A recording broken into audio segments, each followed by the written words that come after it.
Okay, so we stopped off in a town called Bad Hinderlang, and just before we get on to talking a bit about the performance that the car has shown on a bit of a hairpin stretch this morning, just wanted to talk to you quickly about this public charging. Now, we all know that the Tesla superchargers are unbeatable. Nobody seems to do it better, but just wanted to point out just how bad the public charging is. So, for example, this guy here next to us, he's got a Kia Niro. It's plugged in there. I think it's a full electric. Yeah, well, it's not a hybrid, it's a full electric. So God knows how long he's intending to stay here, but the parking's only free for 2 hours. Now, my battery is currently at 60%. And if I wanted to charge using the public point, that 40%, I would have to be here for another 3 hours, 45 minutes. For every hour that I charge, I'd be getting 55 kilometers. So completely and utterly impossible to comprehend doing a road trip like this in anything other than a Tesla. It's bad enough finding the availability of these public ones, then the question of whether they're working, and when you do find them, you're only supposed to be here for, say, 2 hours, but realistically, from flat, you'd need to be here around 8 hours. So just can't see how you could do it. So as we are now in 2020, Tesla's pretty much the only way to go if you're thinking of doing any sort of trips on the continent. Another thing I noticed to mention, the glove box is air conditioned. It's currently 26. It feels a lot warmer. The seats, I went for the black interior. I didn't want the white. It's too garish, and I was worried about my denim marking it. I just didn't want the white. It would have been enough. I don't like the white. And also where I park my car, I don't want. It's such a bright white. It's so loud. I just don't want that. Having said that, this black, I think it's faux leather. It doesn't feel very nice. It's pretty slippery. It just adds to the issue of lack of support when you go around corners in this car. But it also gets boiling hot in the sun. And although I'm sure this glass is UV protected, the heat, it doesn't stop the seats getting boiling hot. So yeah, great to have an air-conditioned glove box. I've seen it said somewhere that the front of the car is a good place to put your shopping. That's true. It is a good place to put your shopping, but it's not any cooler than the boot. So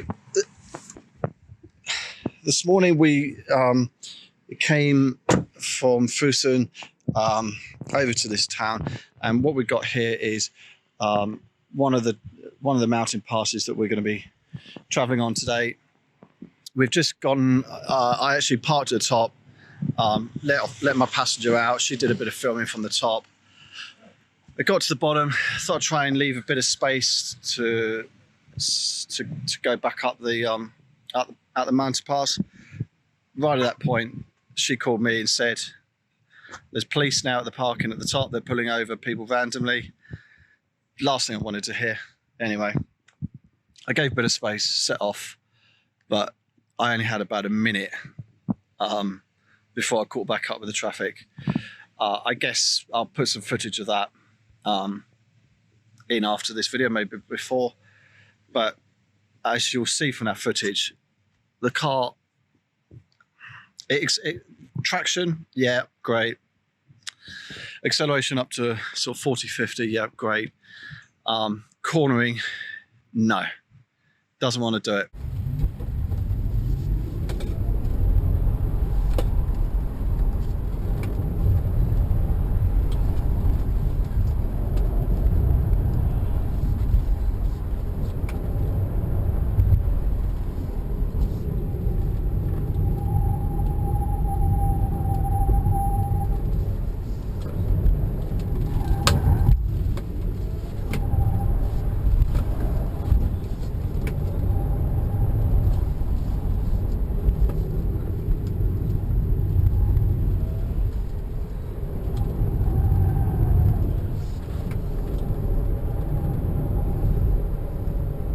On extremely tight hairpins, you'd be fine because the cornering speeds are so low. You've then got the advantage of the tight turning circle. But on the sort of medium hairpins, tyres squeal, sliding around under braking, you're just bullying it up the mountain. You can hear the pilot. They might be a good tyre, the Sport 4S's, but you know, you can choose to put those on your GT3 Touring, and they're a great tyre. But it's something this heavy, you know, it doesn't matter how good your tyre is. And also, although it's got the stiffer suspension, it's also quite wallowy. So hard under braking, the car's still moving about underneath you. It's just not nice at all. And then you fling it into corners, tyre squeal.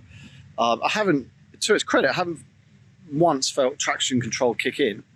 I mean, I've been coming hard on the throttle very early on in these hairpins, and faultless. Well, either that or the traction control is just completely imperceptible. But I think it's just the traction this thing generates. So yeah, so to the extent that I've been able to push a little bit this morning, this is not an M3 rival.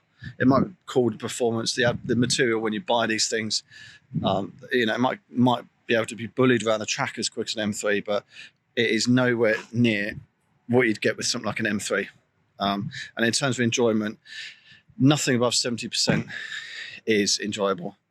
But that's quite a good place to be, because 70% in a car like this is nice. It's a comfortable thing to have.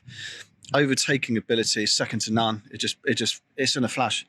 I remember getting in, I don't drive my M135 very much these days, but that's got sort of about 300 brake horse per ton.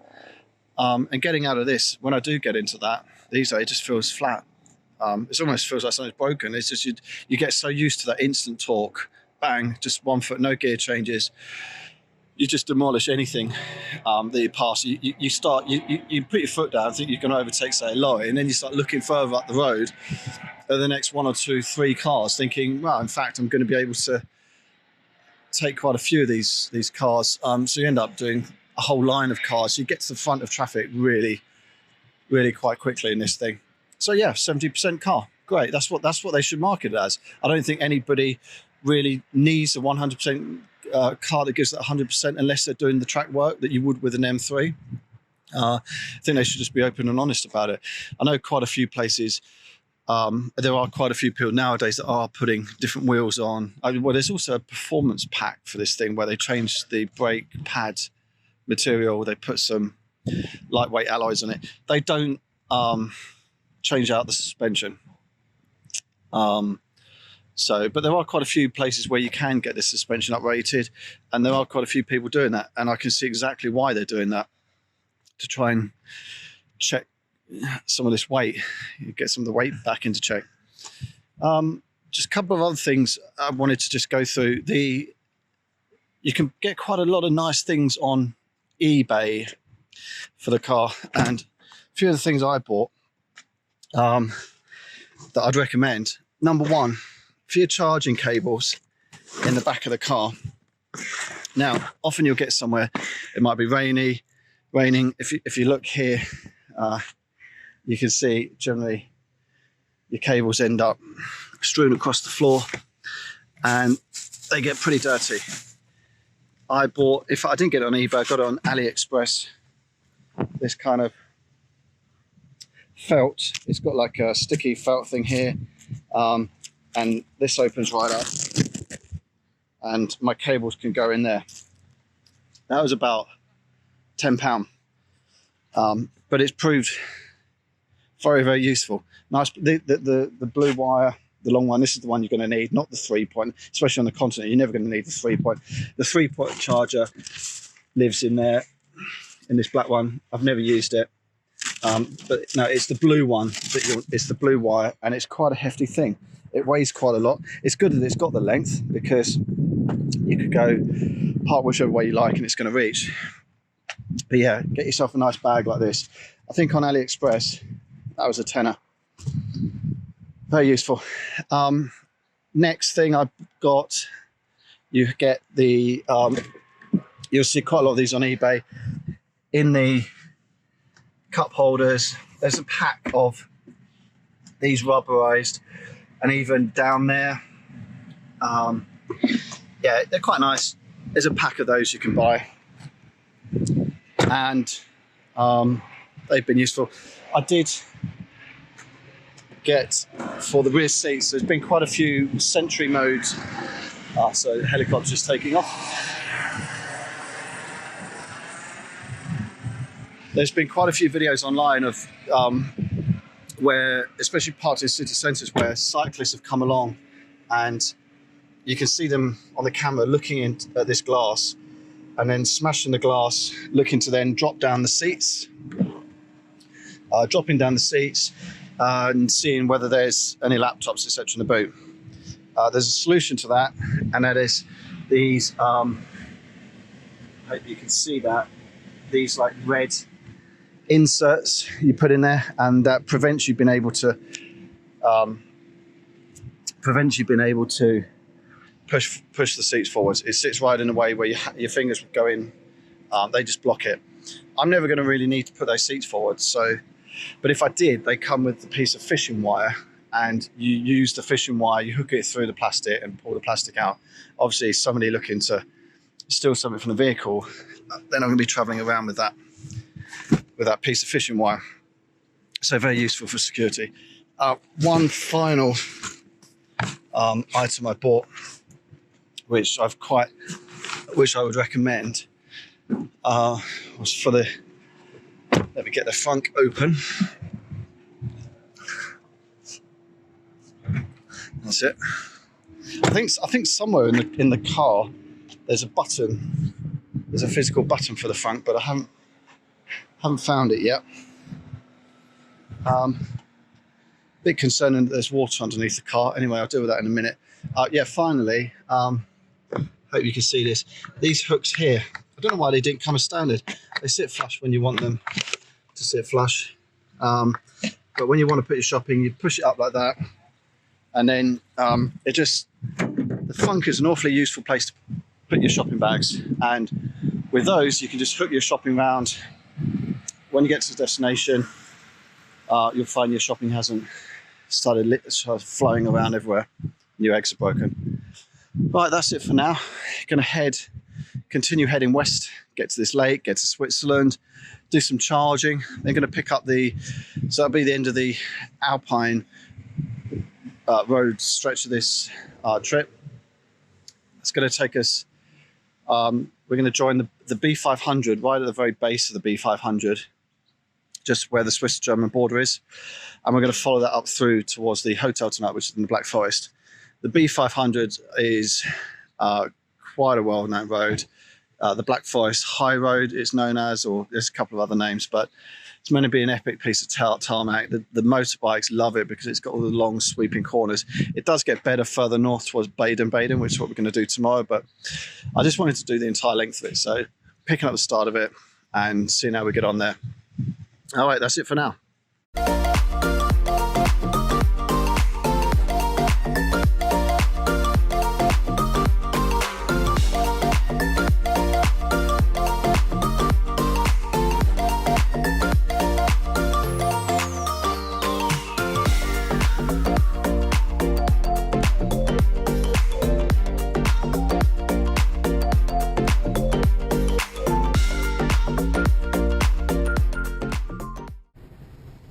So start of day 6, Saturday, and we've currently just left the hotel this morning in the Black Forest. Stopped off at, there was a summer toboggan run, which was really good fun and actually good value. €3.50 for one ride. It takes about 15 minutes to ride it, and when you get down they have your photograph, they show you the speed that you've done. You can buy a pack of 6 tickets if you want to ride it a couple more times, but once was enough.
So currently we're heading towards Baden-Baden, and today is all about seeing a bit of the Black Forest. Yesterday was the end of the Alpine road, so we're not going to see many more of those sort of mountains, but this leg is all about the Black Forest mountains. And after lunchtime, a bit later in the afternoon, we will have left the Black Forest and we'll be transiting through France. I think Luxembourg for a quick, there's a charger. Luxembourg's going to be the last charging point before the hotel, which is at in Rochefort in Belgium this evening, in a nice chateau. I thought we'd spend a bit more for the Saturday night to treat ourselves the last night, and hopefully this chateau works out well. So also fortunately the road to Baden-Baden is one of the most famous touring roads, probably, well, certainly in Germany, if not in the world, called the B500, also known as the Black Forest High Road, much loved by motorcyclists for its fast sweeping bends through stunning scenery. And if a car is going to be good at touring, able to perform, it's got to do well on the B500. So we're going to see how well we're going with the Tesla today. I'm quite hopeful it might be a good, enjoyable drive. Yes, we're not going to push it. We found out yesterday on the mountain pass the Tesla doesn't like being hustled up a mountain, but at 7/10 at a good pace, it's very enjoyable, apart from the lack of noise. But then, do you want noise when you're driving for 7 days? Maybe you don't. I've quite enjoyed the peace. So we'll get on that road, see how we get on. There's a much larger road that runs parallel with it, which has superseded the B500, and that means that the traffic on it should be quite light. It doesn't really lead anywhere either. Eventually, if you take the B500 all the way to its origin, you'll get to the border with Switzerland, but the stretch we're doing is about 35-40 kilometers, and the run into Baden-Baden is supposedly the best stretch of it if you're going to set out for a drive. So I will grab a bit of footage, and hopefully that's something you'll enjoy watching, and I will do a little catch up when we're finished.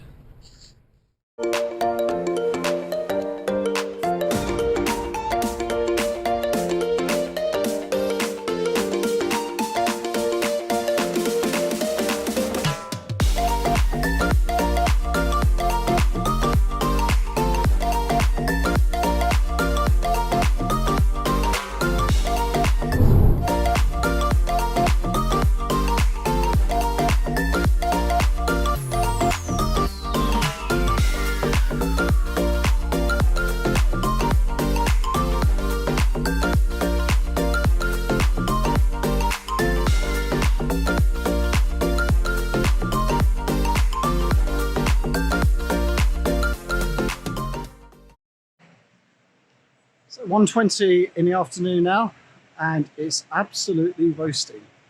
We're about 10 miles southwest of Baden-Baden. Car's currently charging. There was an autobahn here from Baden-Baden, and just couldn't resist sticking it at a sort of 140 mile an hour cruise.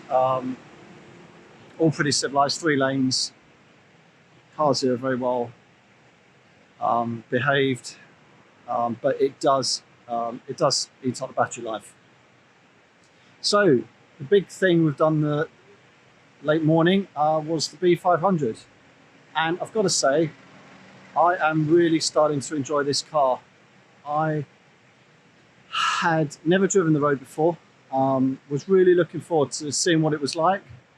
Had a few concerns whether I would enjoy it in the Tesla, and to be honest, it excelled at pretty much everything it needed to do. As I said before, at 7/10, this car seems to really give its best, and as you'll probably see from the video, the B500 is long sweeping bends, epic views. Overtaking is made very easy because the road is just so wide and you can see a long way ahead. And you're not going to be doing anything more than, you're not going to be pressing on more than 7/10 on that sort of road, because it's a sort of Nürburgring road. You just wouldn't do that on the public road. But it gave enough, just enough that you needed. It never got near its limits. It handled really nicely.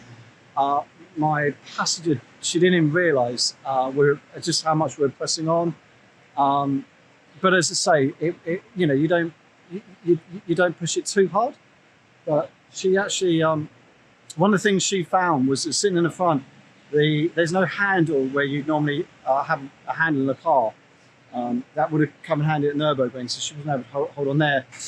The handle on the front door is actually a long way forwards, even so she would have had to put the seat a long way forwards in order to reach that. So in fact today she's given sitting in the back quite a bit of a go, and that's worked out for her. She's got her own cup holder, her own armrest, and also a handle on the door. So I did say to her it might be a little bit much to take on the sweeping bends, so she sat back there. She was good as gold. Didn't hear a word out of her. So yeah, I'm gonna say today was an important day for me in this car, and now I sort of know the sort of roads and the sort of trips that this car is really going to excel at. It's that sort of I can imagine it being really good in the Highlands on a warm weekend, to take the Tesla up to the Highlands. I'm not quite sure how good the charging is up there, but those sort of well-sighted sweeping roads, it really is the car of choice. Would I want to do it in anything else? Well, yeah, I would have enjoyed it in a hardcore Porsche, in a GT series Porsche, something like that. But I would have had to be doing some serious speeds, and a lot of the road was actually had a lot of 80 or 100 km/h speed restrictions at sections where there were car parks, etc., coming off. And frankly, in a Porsche GT3 or GT2, I'd have to be pushing on way past 160, 170 to even be able to get some enjoyment. My passengers certainly wouldn't have enjoyed it as much. With the glass roof and the superb visibility, I was able to really take in the view. There were times when I was behind traffic, stuck it into auto steer, and really got a chance to appreciate the Black Forest for what it was. So yeah, really happy, and I really feel like I'm getting to know what this car is about and what I'll be able to do in the future in terms of planned trips with it. So hopefully I'm going to be able to get enough juice in it now to take us through Luxembourg and then charge up in Belgium, and then I will hopefully get a bit of drone footage of the hotel we're staying in tonight. That would be nice. Try and get a good night's sleep, and then it's a 6 p.m. ferry tomorrow, Eurotunnel tomorrow, so got a bit of time during the day, hoping to get out in the region of Belgium where we are, see if we can't pick up some Belgian beers, that type of thing. Try and enjoy the day a bit more, a bit less driving.